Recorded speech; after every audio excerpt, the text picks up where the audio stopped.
mistake what students and most of us did when even I was a student. We were so I think इतने ज्यादा हम लोग influence हो जाते हैं जब हम लोग स्टॉक मार्केट न्यूज देखते हैं, हम लोग कंपनीज देखते हैं, बिग कंपनीज, और न्यूज़पेपर में देखते हैं कि यार ये डील हो रही है आज, अच्छा अच्छा इतनी बड़ी डील हुई, राइट। और when we hear it from our friends कि यार मैंने यहाँ पे इंटर्नशिप की और वो पार्टनर ने, उस पार्टनर का नाम आया न्यूज़पेपर में, वो पार्टनर इतना बड़ा पार्टनर है, आजकल सबका नाम आता है, ठीक है। चाहे वो पार्टनर एक्चुअली में बहुत अच्छा पार्टनर है या इवन एवरेज भी है, अगर डील की है तो आता है नाम। और डील्स बड़ी ही होती हैं, चाहे वो 200 करोड़ की हो, चाहे वो 1000 करोड़ की हो, चाहे वो 5000 करोड़ का आईपीओ हो, चाहे वो 500 करोड़ का प्राइवेट इक्विटी इन्वेस्टमेंट हो, चाहे वो दो कंपनीज में मर्जर हो, राइट।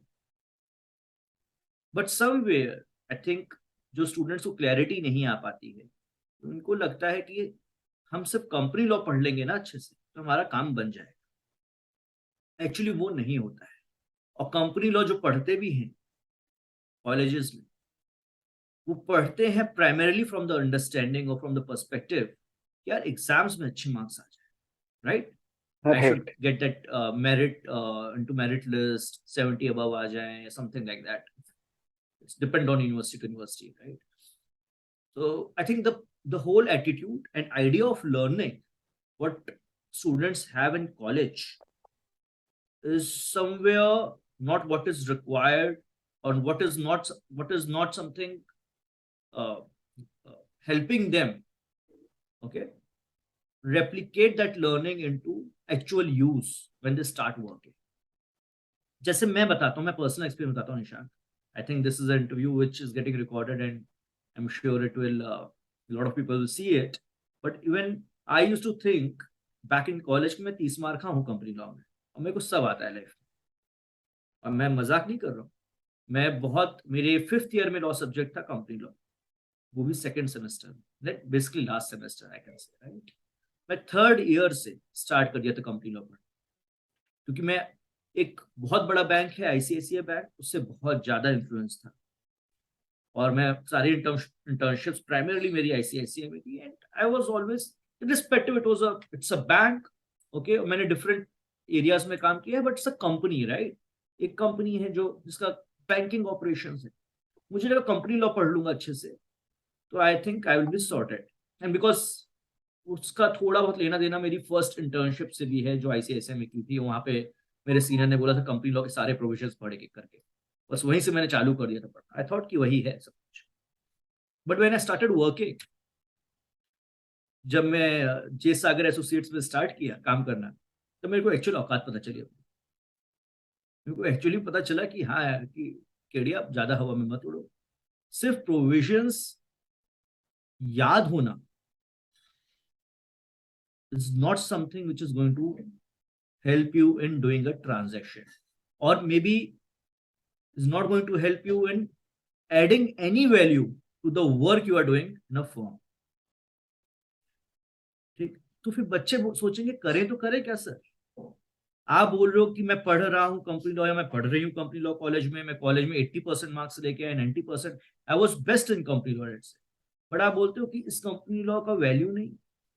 बिल्कुल वैल्यू होगा, तुम्हें नॉलेज है उसका वैल्यू होगा, और उस नॉलेज को यूज कैसे करना है ये तुम्हें किसी ने सिखाया। कुछ होते हैं, कुछ होनार बिनवान के होत चिकने पात, this is something which I have heard. There are some students who can really use that knowledge into actual use, but not everyone, and 99% in the market can't. Only those 1% can actually make use of that knowledge and what they gather in college, right? So what we are doing, हम लोग company law भी, मतलब company law को basics बोलते हैं ना, उसको भी हम ऐसे पढ़ाते हैं कि आपको प्रोविजंस और चीजें एटलीस्ट एक एक एक लेवल पे इतने कंफर्टेबल हो जाएं कि अब आप नेक्स्ट स्टेज पे पहुंच पाओ। मेरे को नहीं मालूम आप लोग कितना, मेरे टाइम पे बहुत फेमस गेम होता था Mario game, super Mario, stage 1, stage 2, stage 3, stage बिल्कुल 4, एंड बिल्कुल। Dragon queen, right. तो ये स्टेज 1 है कंपनी लॉ। आप वहां पे कंफर्टेबल हो गए तो फिर आप बाकी स्टेजेस क्लियर कर सकते हो। और फिर बाकी स्टेजेस में आते हैं आपके ट्रांजैक्शनल वर्क, चाहे वो कैपिटल मार्केट्स हो। अब कैपिटल मार्केट्स क्या होता है, हम लोग क्या करते हैं वर्कशॉप में मैं बताऊंगा। चाहे वो प्राइवेट इक्विटी हो, क्या होता है, क्या करते हैं हम लोग वर्कशॉप में, वो भी बताते हैं। So the way we have developed our workshop is in a manner कि किसी भी को भी कभी कोई बोले मेरे को कॉर्पोरेट लॉ में इंटरेस्ट है, मेरे को कॉर्पोरेट लॉ करना है, कॉर्पोरेट लॉ में क्या करना है, प्राइवेट इक्विटी करना है। क्यों करना है? क्योंकि मैंने लास्ट इंटर्नशिप में प्राइवेट इक्विटी टीम के साथ काम किया। होता तो यही है बच्चों के साथ, वो इंटर्नशिप करने जाते हैं, जो टीम मिल गई वो टीम उनके साथ लाइफ में वो काम उनसे चिपक गया। अब वो काम उनको पसंद है या नहीं पसंद है ये भी नहीं समझ में आता। वो मे भी ज्वाइन करने के बाद लॉ फर्म 2-3 साल काम कर लिया, उसके बाद उनको एक्चुअली रियलाइज हुआ, oh this is what ultimately I have to do. तो अगेन उसमें से 99% लोग उसी चीज से स्टकअप हो जाते हैं फॉर एवर लाइफ। कुछ ही होते हैं जो फिर मूव ऑन भी कर पाते हैं, सोचते हैं छोड़ो यार 2 साल, अब मैं कुछ और करूँ। तो इसीलिए जो कॉर्पोरेट लॉ जब हम बोलते हैं और जिस तरीके से हमने डिजाइन किया है अपना workshop, we have started with very basics which is company law. Okay, we give enough time to all the students कि 1 महीना आप कंपनी लॉ पढ़िए। इवन तो आपने कॉलेज में भी पढ़ा होगा तो वापस पढ़ लीजिए, क्या दिक्कत है। And then we move to the next level of workshop, which is private equity. And when I have designed it, I have kept a company in mind. Let's say company name is Nishank Limited. Okay, तो Nishank limited as a company जब बनी तो वो company के में directors का क्या roles and responsibilities है, मीटिंग्स कैसे हो सकती हैं, उसके चार्टर डॉक्यूमेंट्स क्या हैं, उसके आरओसी फाइलिंग्स क्या हैं, उसका प्रोसेस क्या है, प्रोसीजर क्या है, सब कुछ निशांक लिमिटेड का वो समझ में आ गया। अब निशांक लिमिटेड को ग्रो करना है, लेट्स, उसको पैसा चाहिए, उसको इन्वेस्टमेंट चाहिए, कोई प्राइवेट इक्विटी इन्वेस्टर पैसा लगाएगा, राइट? तो फिर वो ट्रांजैक्शन कैसे होगा, and there we focus on private equity practice area. And this is just एक एक लेवल पे बच्चों को समझाने के लिए कि एक कंपनी की ग्रोथ कैसी होती है, एक लाइफ साइकिल क्या होती है कंपनी की, उस पर्सपेक्टिव से हमने अपने वर्कशॉप को डिजाइन किया, राइट? तो एक कंपनी बनाई, कंपनी लॉ पढ़ा, अब वो कंपनी में प्राइवेट इक्विटी इन्वेस्टमेंट आता है, ठीक है? उस पर हम लोग इनफ टाइम स्पेंड करते हैं टू अंडरस्टैंड कि वो इन्वेस्टमेंट किस टाइप्स के हो सकते हैं, राइट? वो पैसा जब लगता है तो कौन कौन से एग्रीमेंट्स ड्राफ्ट होते हैं, उस हर एक एग्रीमेंट का नुआंसेस क्या है, की टर्म्स क्या है, ड्राफ्टिंग कैसे होती है, नेगोशिएशन कैसे होता है। वो प्राइमरली मेरे हम लोग के साथ लास्ट टाइम पे as I mentioned Janisha has done it, and I was also part of those sessions. And जहां पे मैंने और जनीशा ने एक्चुअली कुछ कुछ प्रोविजंस पे डिस्कस भी किया, राइट, नेगोशिएट भी किया, तो बच्चों को समझ में आया कि अच्छा एक क्लॉज के 2 मीनिंग हो सकते हैं, राइट? कोई भी क्लॉज आप एग्रीमेंट में डालते तो प्राइवेट इक्विटी का एंटायर वर्ल्ड वहां पे बच्चों को समझ में आया। अब प्राइवेट इक्विटी में क्या होता है, लेट्स से निशांक लिमिटेड में नारायण केडिया ने इन्वेस्ट किया था, Narayan Kedia was a private equity investor. अब नारायण केडिया तो निशांक लिमिटेड में आया था पैसा बनाने, दान देने तो आया नहीं था, एक चैरिटी तो नहीं की थी मैंने। I had invested in Nishank limited so that I can Make make profit. real profit, right? I can actually make that X amount of money 3x, maybe in 3 बिल्कुल years time. अब मेरे को बाहर निकलना होगा, मेरे को निशांक लिमिटेड से बाहर निकलना है, पैसा बनाना है, तो कैसे बना सकता हूँ? उसके कई तरीके होते हैं निशांक, जो हम लोग सिखाते हैं बच्चों, बट प्राइमरी तरीका होता है आईपीओ करना।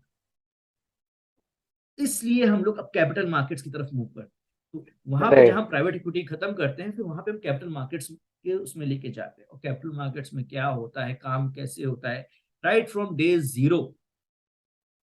आप क्लाइंट से मिलने जाते हैं, जब क्लाइंट क्या बोलता है, आपको एज अ स्टूडेंट और एज अ फ्रेशर आपके माइंडसेट, आपकी होमवर्क क्या होनी चाहिए, आपको क्या नोट्स लेने हैं, आपको क्या डिलीजेंस करना है, एक एक चीज कदम बाय कदम, baby steps is something we believe in, is what we make students go through in our workshop.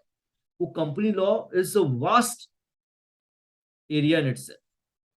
मतलब company law is not IPO, सिर्फ आईपीओ नहीं है, कि जहां पे आपने शेयर्स मार्केट में लिस्ट कर दिए अपने company capital market is various other sort of offerings which a company does, और उसमें वो हम लोग step by step, offering by offering, okay, कि वो इक्विटी ऑफरिंग है, वो डिबेंचर ऑफरिंग है, वो कौन सी ऑफरिंग है, हर टाइप का अलग अलग सेशन रखते हैं।